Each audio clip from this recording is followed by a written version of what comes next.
Ah, welcome, Fáilte, Ricardia, Taras Chuck.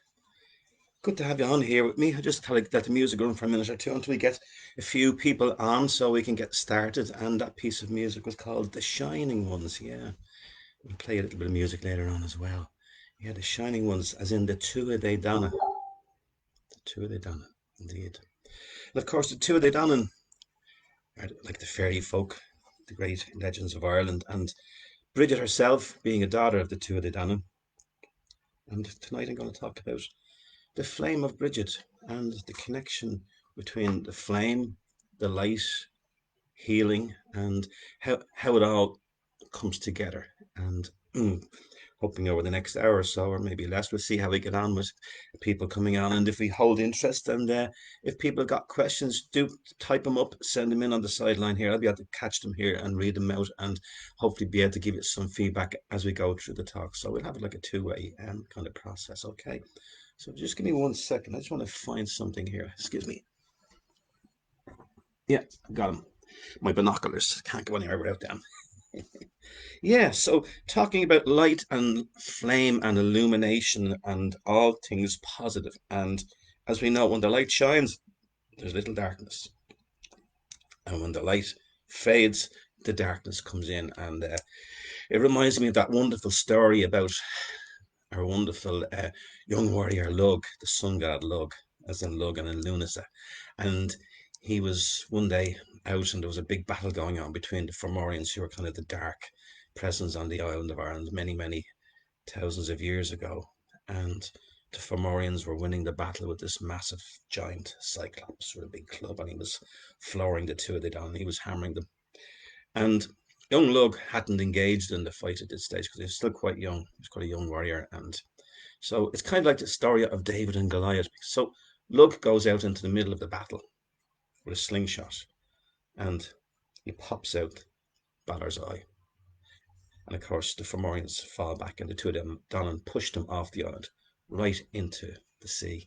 So it's kind of like light and dark, and summer and winter, and about finding the balance within ourselves between the light and the shadow. We've all got a part of us that seems to come from a place of fear, and we have a place that comes from light.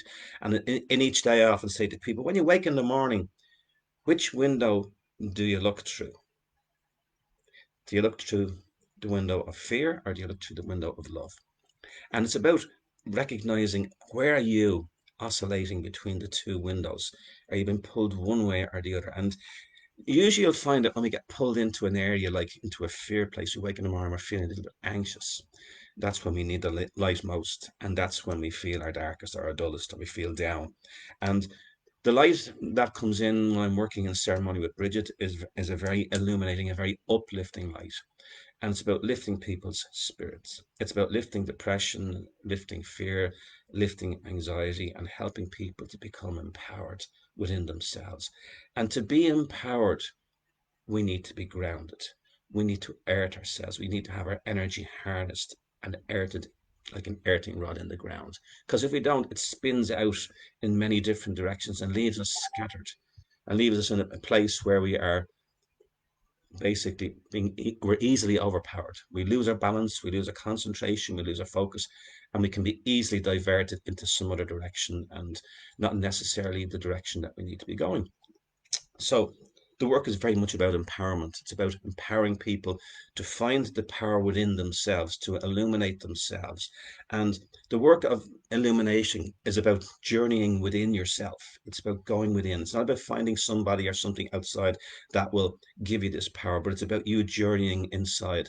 And the simple thing is that imagery, self-image, how we see ourselves, all plays a part in it. Sometimes we've got low self esteem, poor self image, and we find ourselves in compromising situations where we don't have the ability to get ourselves out of, and we just go along for the sake of not making noise. So we begin to repress our voice. We're not expressing ourselves. And if we're not expressing ourselves, we're not creating it. And if we're not creating it, we're not fulfilling our potential. And basically, we become a little bit repressed and a little bit heavy about that as well. So we can build up frustration inside ourselves through the years. And then this can accumulate in many different what we could call physical and mental health issues for people. And when you're working with people, as I've done for many, many years, helping people to release and heal emotional pain and distress from the past through different experiences and trauma, what you'll always find is that there's always a wall of anger. There's always a wall of anger, which is used to protect, to keep the lid on everything. And of course, as you put a lid on something, you press it down. And so we actually repress or depress ourselves. And hence, we don't know how to express ourselves. Our voice is taken away. We're afraid of being angry because we've got so much anger accumulating there from so many years of saying nothing that if it comes out, it's like a volcano, it's like a fire. So the work of working with Brigid's Flame is about releasing that fire in stages for people, getting people to feel that they can open their voice again. Many people start singing. So I can't sing. Of course you can. Within a month or two of doing the work, they're singing. So it's about freeing yourself up. And I believe music is the language of the soul. And it's a wonderful way of us being healed and being supported in our journey. So I'm just going to have a look and see who's popped in so far into our talk, and then I'll see if there's anybody has come in to ask questions, and we can take them there. Hello, Elaine. Welcome. Pat Marr's in. Elaine Montgomery is in. Kim, you're welcome. Kim. Just seeing who else is in. That's all we got in so far. I think there's a couple more out there. I can see at the moment the numbers are starting to climb steadily. So I'll keep on going, and I know this is going out. This will be recorded onto the, the show, the Mind Body Show website page after this as well. Yeah, so that's covering that little bit of the story about the two of Danann and Valor. Covered all of that. Yeah, love and fear, we've covered that. Hmm. Yeah. So the next thing is working with the flame as I have the flame lit here in a candle form. Many generations ago, it was the only form of light that we had in our homes. So it was vitally important. Fire was a very important element in our work and in our awareness back then. I mean, fire was essential for heating, for cooking, for everything. So these days it's kind of downplayed a little bit, because we've got electricity, of course, and heating and stuff like that. But back in the day, fire was a very sacred element, and to me, it still is. And working with Brigid, the goddess, who I've been working with now for the past over 30 years, actually, it's more than 40 years now. I keep getting that on the years. I've been working with her as part of my own healing and recovery. And this part of the work was vital to my own recovery because I got to a stage where I was dealing with a lot of anxiety and depression and trying to recover from it and just couldn't really get a handle on it. And it took a long time for me to get through that dark spell, and there was many many years of darkness. And in those years, I had to search, and I was searching for something that would connect me into a place that was stable, where there was more light than dark. And I found that as a man, when I started to do that work and to go inside, I found it very difficult. I found it very painful. I found it frightening, and I just couldn't handle it for a long time. I went in so many times and then ran away. Went in and run away. And really, what the work of Bridget is about helping the men folk to come forward. Women are great. They can connect, they can talk, they can communicate, they can express their feelings, all that stuff. Men find it so difficult to talk, to open up and to express themselves and to be able to allow themselves to become vulnerable because it's almost like we're conditioned and programmed that we cannot be like that it's not safe for us to enter that. Well, in my work, it's about working in the warrior energy and, and a lot of the time working through the anger, men's anger, helping them to get past the anger stage because that's just the first stage. Once you start working with somebody, they go into the inflammation, the anger comes up, and straight away the fight or flight comes in. And in most cases, people will run because they don't know how to express it. So men will tend to back off and shut down and go away. And this is really where the goddess work is so vitally important because it's the mother energy. It's the energy of gentleness and openness that women share together that we need to learn how to share with the men folk to bring them out of the darkness of generations of repression of their own masculinity, believe it or not. Yeah, people are going around and they think they're empowered and they're actually going around in their ego and they're overpowering other people with it and they don't even realize it. But in the system as it is, they're almost rewarded for it. So it's pretty messed up that way. So bringing Bridget's flame in is like bringing back the goddess, the mother energy, the nurture, the nurture of nature. As I said earlier on, the grounding, going into the earth is about connecting with oneself within, learning self love, self nurture, and self care, something men are dreadful with. You speak, I'm a man too. Takes a while before I take pay attention. So yeah, I got to do something about that. We tend to soldier on, as in soldier, warrior. Yeah, we're almost like we're supposed to be wounded and be grateful for it. So the thing is, it's about teaching men how to embrace their own femininity in a way that heals their wounds and makes it safe for them to let the past go. Otherwise, the sins of the father get passed on to the next generation. And to any of you men out there, that's who I'm talking to at the moment. The women know this. They've been carrying this for a long time. Goddess awareness has been around since the beginning of creation, but it's been suppressed because it empowers people. Think about it. Goddess awareness empowers people. In Ireland, we had a matriarchal society. Women could own land and property and livestock equal to men back in that time during the Brehon laws. And then, of course, that all changed. So, getting back to the goddess and why it is that I find and feel it's so important for me to promote Brigit was, for me, it was bringing back the ancient wisdom. And for so long, I'd grown up in Catholic Ireland, seeing the repression of the feminine, the repression of women, and the repression of sexuality and all things beautiful and creative within our world. We're almost told that it's all a sin. And when I started to work through this, I realized the amount of shame and guilt that had been placed upon me around my own sexuality, and I had to go in and I had to fix that.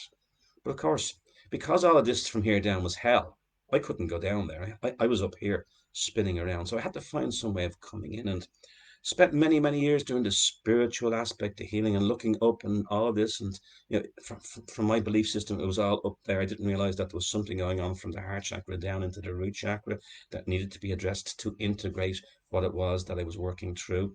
So as the goddess awareness came closer and closer to me, and I started to go into very dark places and surrender, the light kept coming.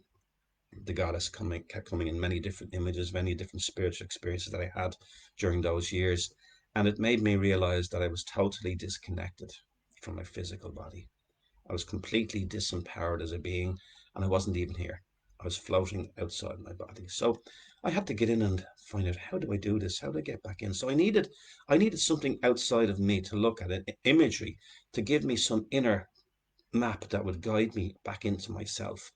And what I discovered was that, you know, there was all these sites in Ireland on the land, and they've been there for thousands of years. And then I spoke to a very good friend of mine, a priestess who came into my life at one time, high priestess from the Druids order in England, and she came to me and she explained, the earth is the mother, the goddess, sacred. I went, really? That makes sense. So for all the years I was afraid to go down there because, of course, as a child I was told, hell, heaven, that was it. So I had to work past the fear of the devil and all of my own fears. So I spent a couple of years working through that. And what I realized was that the flame within me was at that time a flame of rage, anger. And then as the years went by, I've been able to transmute that into passion, into creativity, into energy to set up new projects and to pursue many different things. And some of you who know me know I was online for 60 consecutive nights during the lockdown, holding space and doing drumming and healing with people for 60 consecutive nights. And people said to me, where did you get the energy? That's where it comes from. The flame of illumination. I'm fed through the earth's energy and from the sky, and they come together. And there's a constant flow of chi, moving the chi through my body, constantly moving, constantly flowing. And this is the illumination process, because the flame is like the chi. It's the same thing. In the Druids' philosophy, they would call it the aon. And the idea is that this is like a river, as in aon, as Gaeilge means river. So the flowing of energy through the body. And if you go to your acupuncturist or for shiatsu, it's about the meridian lines that move through the body. They're like rivers of energy. And these can become blocked, you see. So the flame work that I do, the illumination work that I do with Brigit is all about lifting and releasing those blockages from people and giving people an illuminating experience of release and letting go. And yes, so that's basically what happens when people come and work with the flame. It opens up and it helps them to release. And so very often people find it very, very uplifting and a very, very satisfying experience afterwards. But of course, the grounding is vitally important. And people need to feel safe to ground themselves. And that's when the healing work comes in. Whatever fears, whatever resistance might be there to being grounded needs to be bypassed. It needs to be released and gently eased out of the person's belief system. And once that's done, the person drops into a deeper part of themselves and embraces the change. The strange thing is that as human beings, we've this dreadful resistance to embracing change. We don't seem to want to have it at all. We find a comfort zone, like a little nest somewhere with a group of people, and we don't want to move from it because, oh no, it's nice here, it's nice here. And really and truly, you're just going around in a circle. You're not actually progressing, you're not growing. And it's all about taking on challenges. And when you change from within you, everything outside of you changes. So, like when the seasons change, when we come into the autumn, the trees shed their leaves. When it's time for us to let go, what do? We hold on. So if we were a tree, we'd be dead a long time ago with all the leaves hanging onto us from season after season. We'd be rotting away in the ground by now. So the thing is that a lot of us fear letting go.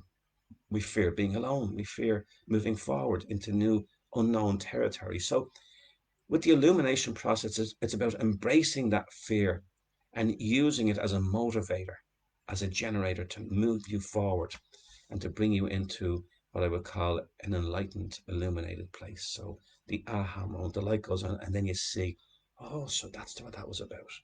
But so often we go back into it. And as we're going back into it, we say, oh, I knew I shouldn't have done that. And we're already in it.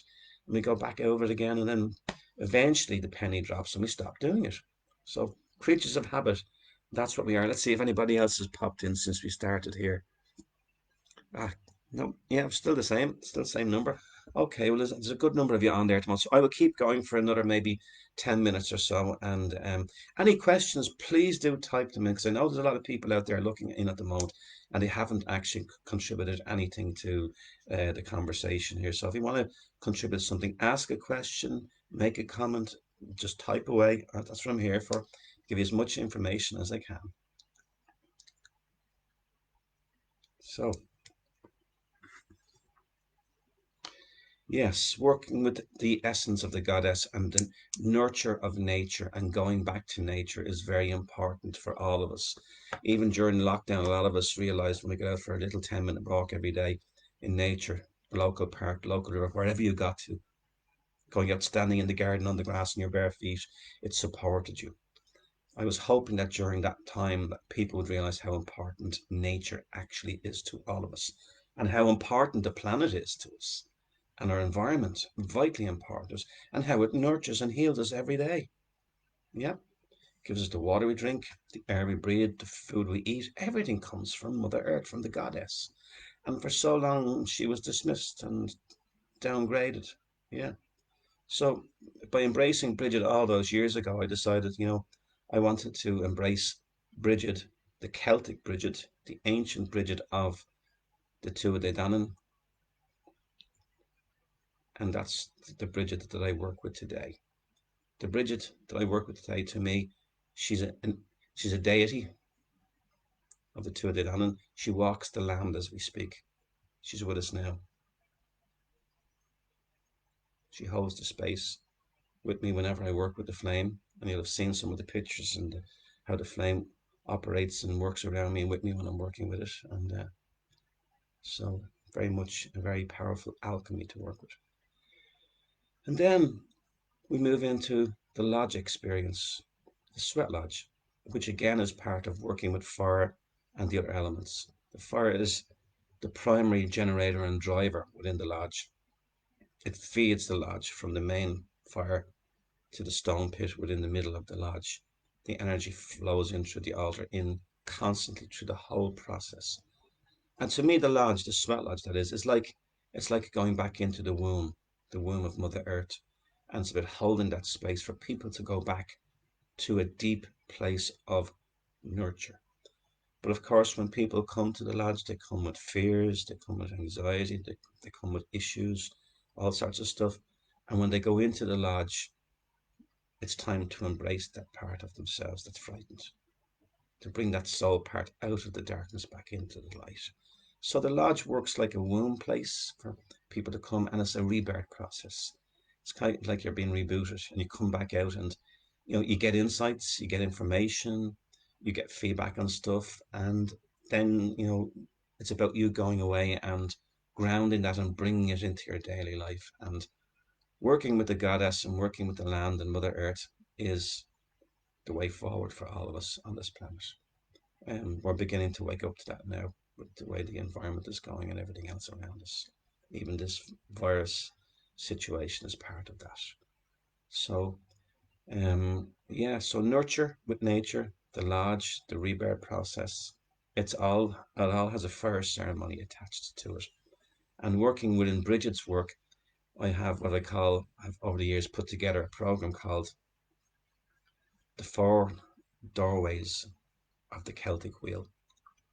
And these four doorways that I work through with people are part of a process of initiation. And the four doorways are also fire festivals. And the first one in the year starts with Imbolc, which is Brigid's Day. And we move through the four corners of the wheel, right back, all the way back to Samhain, which is the last one, which is also the Celtic New Year. So there's a cycle, constant cycle each year. And when you complete a cycle, it doesn't mean that you've done it all and that's it. So many people have sat and worked in ceremonial lodges with me for many years, and every single one is a different experience because our awareness is growing. And it's almost like, if you read a book and you put it away for 10 years and you read it again, you get something completely different from it because you've changed. The book is still the same, but you've changed. You've become more open. Your process to engaging new ideas and challenges has come through and is there to teach you. And the flame of illumination and Bridget's light and our flame is about lighting up that inner book for you to read, to be able to see your story, to be able to understand your story, to be able to understand why it is you are where you are at this very moment in time, to be able to be fully present in the moment, to come to a place of stillness within yourself, to be at peace. This is the one thing that brought me through this work all those years ago. The one thing I wanted was peace of mind.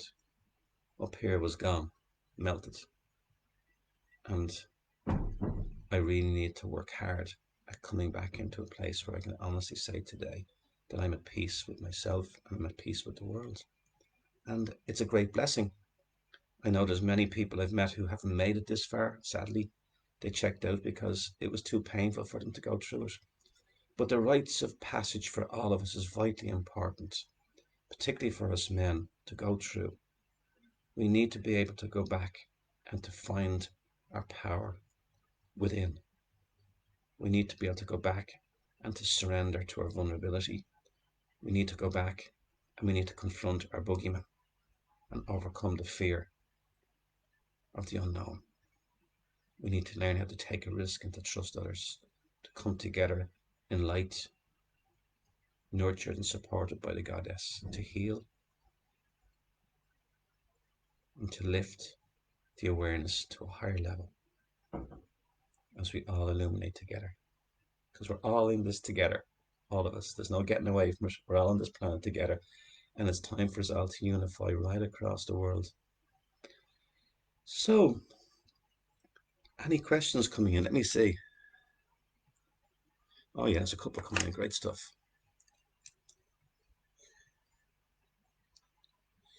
Okay, Pat says, all of this seems to be in alignment with where I am at this point, particularly with voice.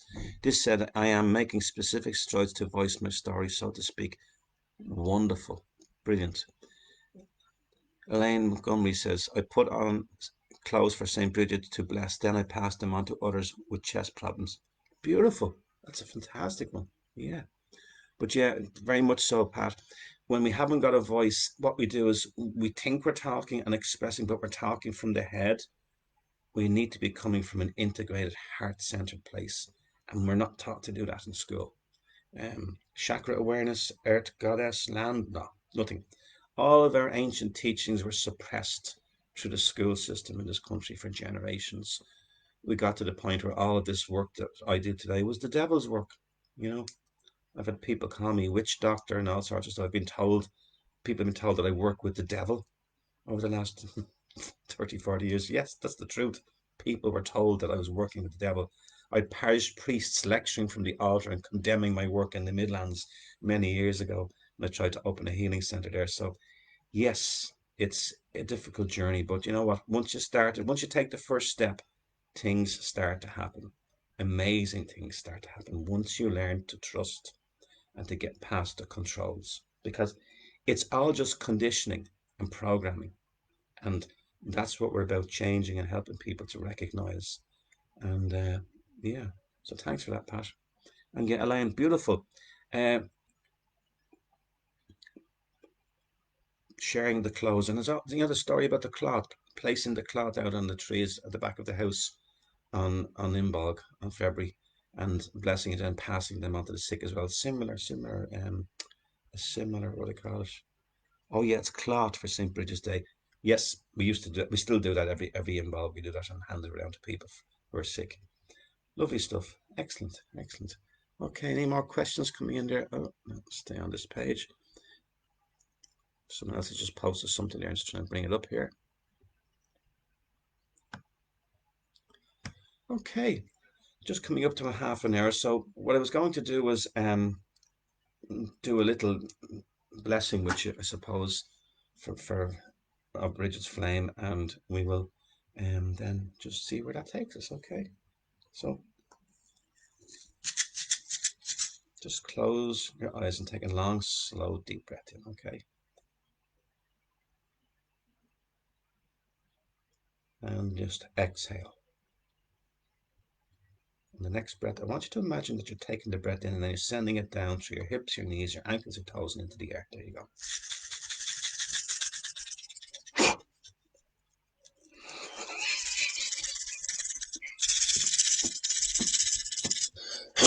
Healing and clearing on all levels.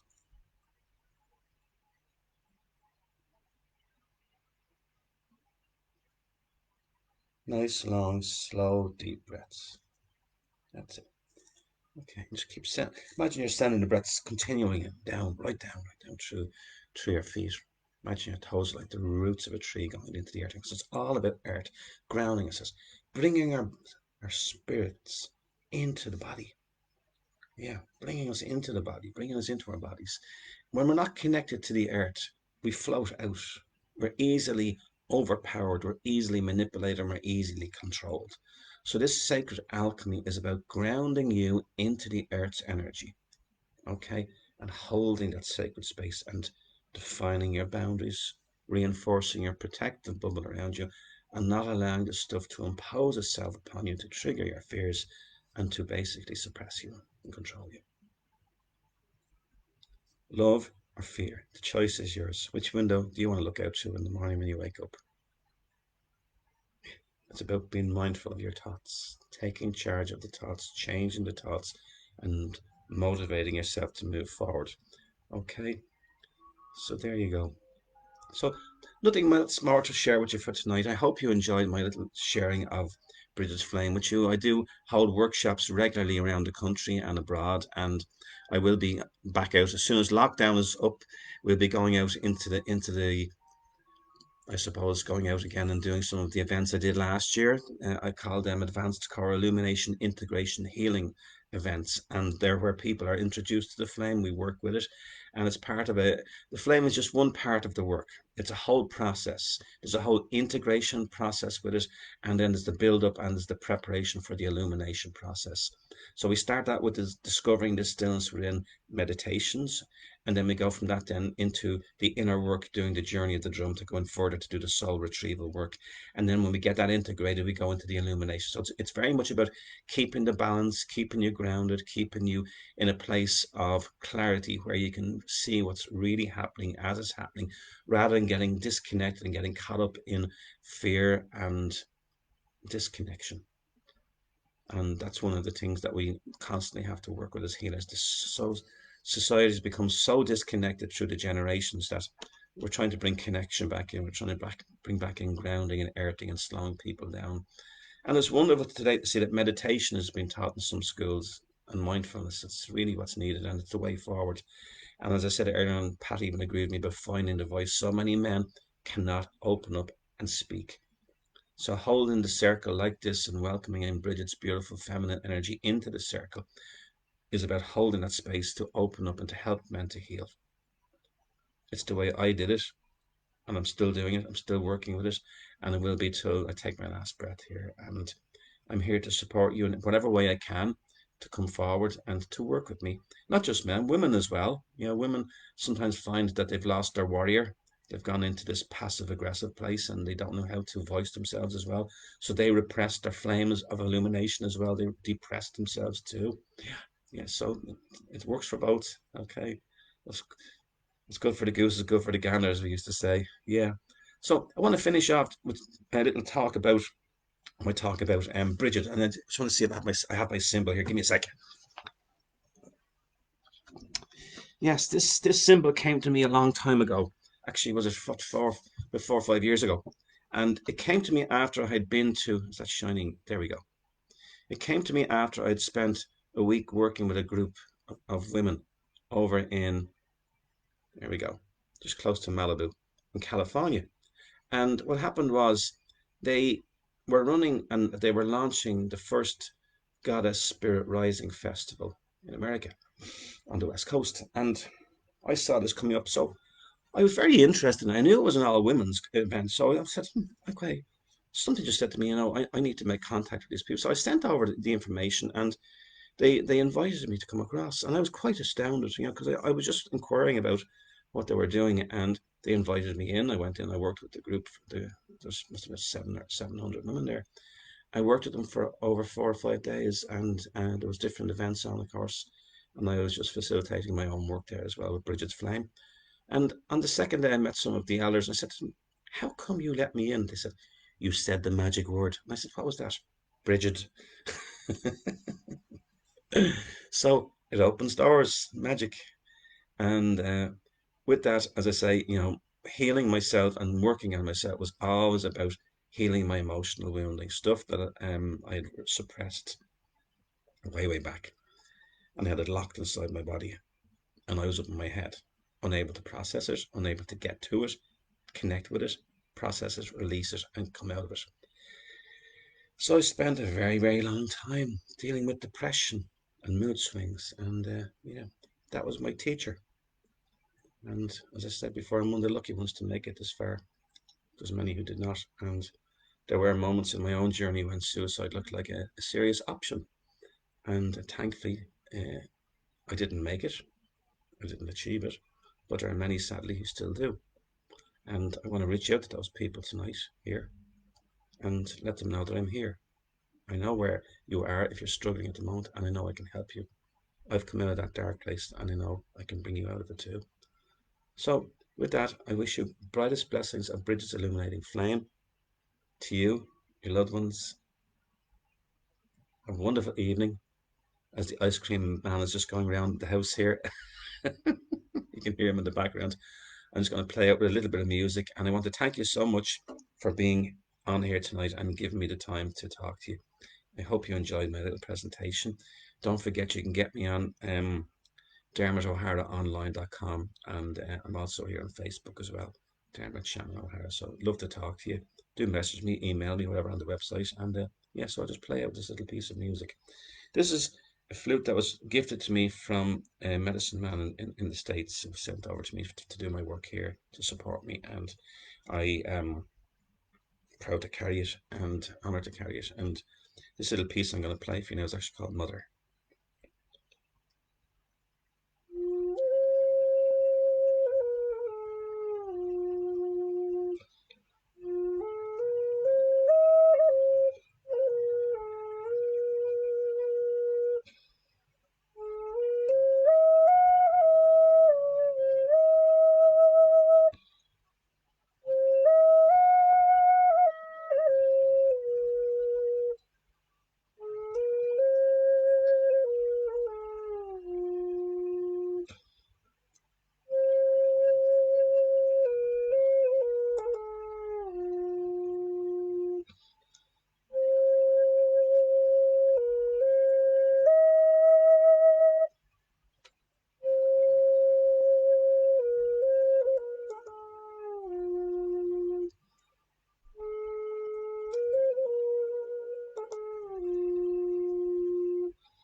Brightest blessings of illumination and Brigit's flame to you all. Iwa Kulasav. Slán.